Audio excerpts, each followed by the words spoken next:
И въпросът обикновено е камера или телефон.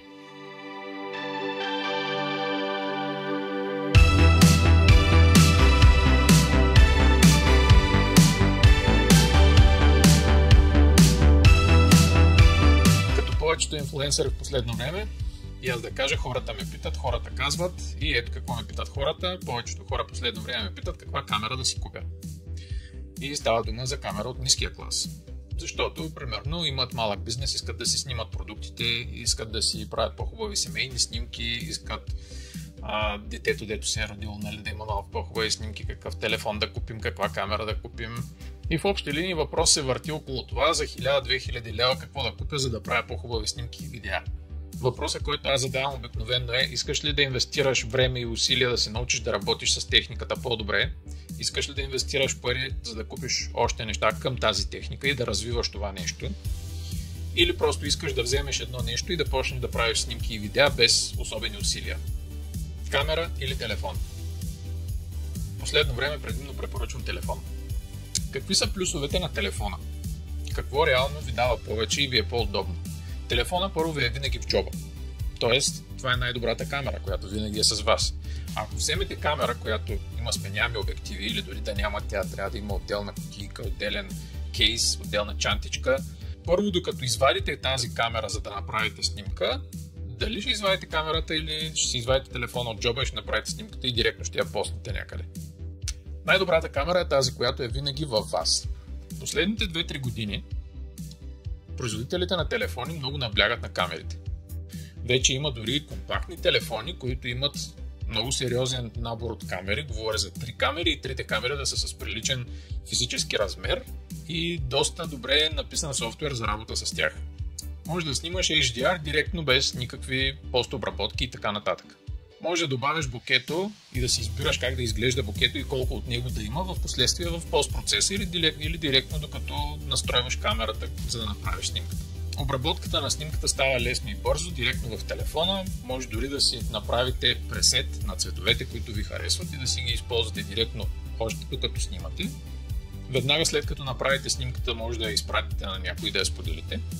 Телефоните са по-умни от камерите, защото могат да анализират това, което има в кадъра и на база на тази информация да направят настройки, които ще извлекат максималното от ситуацията, без да се налага да знаете кой знае колко много за това как се снима и как се настройва. С развитието на изкуствения интелект тези неща ще стават все по-добри. Те вече са на много високо ниво, много добро ниво и подозирам, че след година-две и на мен ще ми е трудно да разбера коя снимка е правена с телефон и коя с камера. Какво губите, когато използвате телефон? Губите възможността да си играете с настройките. Толкова много, колкото с камера. Или поне не е толкова удобно, защото телефона работи само с touch интерфейс, а камерата има копче за всяко едно нещо. Качеството на картината, на изображението ще бъде малко по-лошо, в някои случаи доста по-лошо, когато снимате на тъмно. Но това важи за досегашните модели телефони и досегашния софтуер. Нещата след 1-2 години ще бъдат много различни. Вече и на тъмно телефоните ще снимат като камера. Вече има модели, които с основната си камера на тъмно снимат наравно с много скъпа камера с обектив, така че снимките от камерите ви дават повече възможности за едитване, защото суровия материал е по-качествен, има повече информация и съответно ви дават повече възможност да променяте в постпроцеса, в обработката, това, което сте заснели. Телефоните не могат да работят с импулсно осветление. Какво значи това? Са светкавици. Има светкавици за телефони, но те не са толкова добри и толкова способни, както светкавиците за камери. Проблема е в това, че все още телефоните използват старата технология за сензори и не могат да синхронизират светкавици от всякакъв тип, както е при камерите.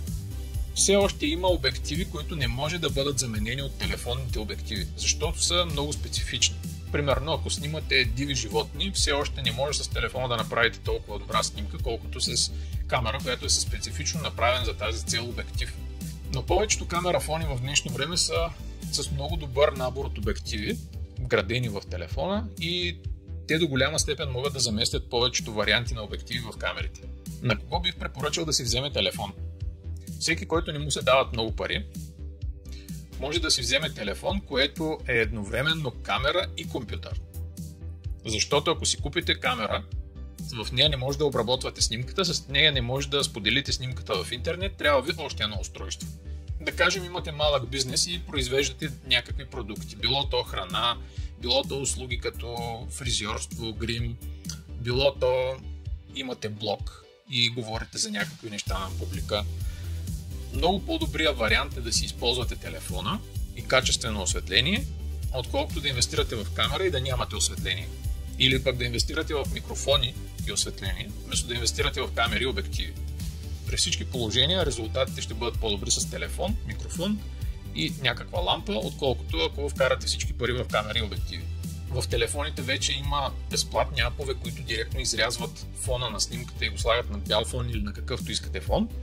В телефоните имате много вградени функции за обработка на снимки, т.е. ако примерно продавате дрехи, може да гладите дрехите, може да вталявате моделите, може да оправите цветовете, да смените фона и всякакви такива неща, абсолютно лесно и без особени усилия.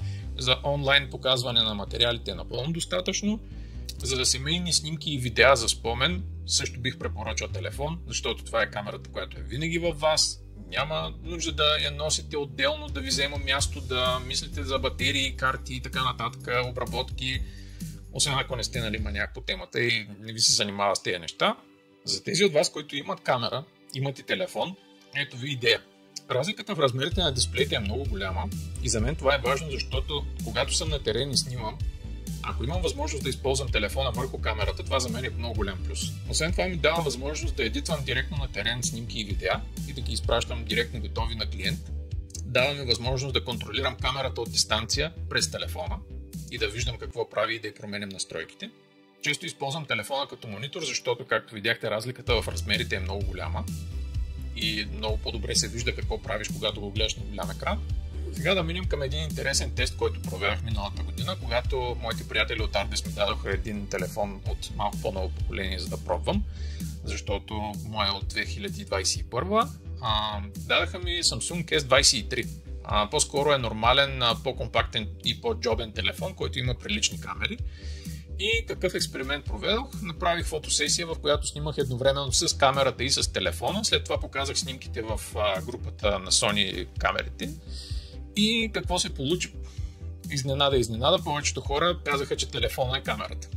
Но в общи линии вече е доста трудно да се познае кое е камера и кое е телефон. И това говорим за модел на Samsung от 2023, който дори няма по-новите възможности за портретни снимки, каквито имат по-новите телефони. Направих два експеримента. Единият беше на Кубо, когато снимах с два телефона, моя личния от 2021 Xiaomi и Samsung, който е от 2023. Може да видите разликата в детайла между двата телефона и камерата. Камерата, която сравнявах, A7R3 на Sony, 42 мегапиксела в full frame камера. В портретната сесия, която направих в студио, разликите си личаха повече, когато използвах портретната камера на Samsung. Все пак това не е точно камера ориентиран телефон. И портретната му камера е 70 мм еквивалент и е само 10 мегапиксела с много малък сензор. Въпреки това ограничение, телефона се справяше много прилично и в размер за интернет и Instagram бих казал, че разликите са минимални. Това сравнено с 42 мегапикселова камера, оборудвана с портретен обектив. При по-нови модели телефони от ценовия клас 1500-2000 лева, тези камери са много по-добри като хардвер, вече и софтуера е много по-напредно. Ако има много коментари под видеото и много лайкове, ще пробвам да си изпрося някой по-интересен нов телефон, който е по-фотографски ориентиран и да направя още по-интересни тестове. В портретната фотосесия единственото, което съм променял, е да изравня горе-долу с обработка цветовете от камерата, да приближават тези на Samsung. Букето, което е направил телефона, си го прави автоматично, когато засече лица. При Samsung не ми хареса, че някой път не засича лицето и не прави букето и после в постпроцеса понякога отказваше да направи портрет с размазан фон, но все пак това е по-стар софтуер и Samsung не са точно лидерите на пазара на фотографски телефони. Ако трябва да говорим за фотореализъм и така нататък, бих избрал други марки. Примерно моето Xiaomi, макар и по-стар модел, с последните апдейти, софтуера на камерата му позволява много повече неща да се правят, отколкото Samsung. Позволява дори на кадри, които са правени с Samsung или дори с камерата ми, която е Sony, да им добавям боке в постпроцеса, позволява да слагам готови обработки на видеята. Просто има повече възможности Xiaomi телефона от Samsung. За финал, отново искам да благодаря на моите приятели от Tardes за осигурения телефон за експерименти. Да благодаря на модела Лидия, която беше така търпелива да ми позира и да си изкупи един час от времето, за да направя тези тестове. И това е. До следващия път. Ако това видео ви е интересно, лайквайте, коментирайте и може да направя и още в бъдеще. Ще видим как ще тръгнат нещата. Чао!